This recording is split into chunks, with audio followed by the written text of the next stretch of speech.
Hey everybody, I'm back with another market update for Cumberland County. I think you'll find this one especially interesting. Stay tuned and let's talk about what happened in January.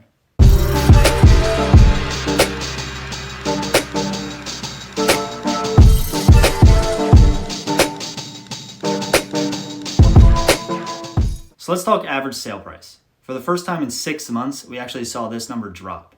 Although it was only a modest fall of negative 0.94%, and the number at 183,907 is still dramatically elevated from last year, it's notable that this is the first time we've seen that number drop since COVID changed the market.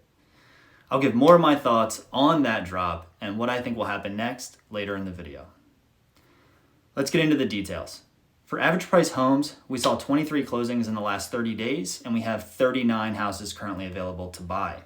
That gives us a healthy sales rate of 1.3 per day and an inventory reading of 1.7 months, which is, of course, still extremely low. Jumping up to the high-end area of the market, we are now in a range of anything above $220,000 and below $441,000, with a median price of $368,000.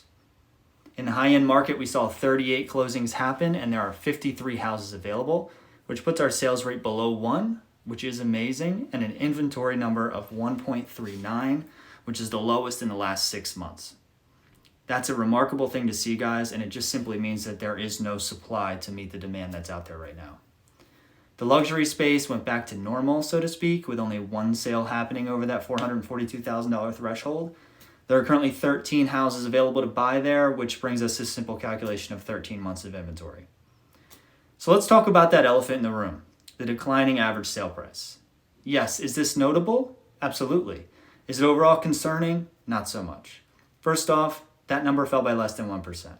Second, it includes most of the holiday season, where we almost always see a decrease. And third, the market environment hasn't changed. And that's the biggest takeaway. Interest rates are still extremely low, and supply is still extremely low, as we saw before. As long as these two facts continue, the market will remain active and healthy. I would only get concerned if we saw supply start to drift up a bit and it got over that 3 number. While this is still considered low and it would be a seller's market, technically it would be high relative to what we've been seeing. And at that point, people would start to understand that, they would see that, and I think prices would change trend for a few months. For the record, and while this can always change, my base case is that 2021 will be one of the most active years in real estate we've seen since the middle of the last decade. But as always, I will keep tabs on the data for you and deliver it to you each month. This way we can all make the best possible decisions.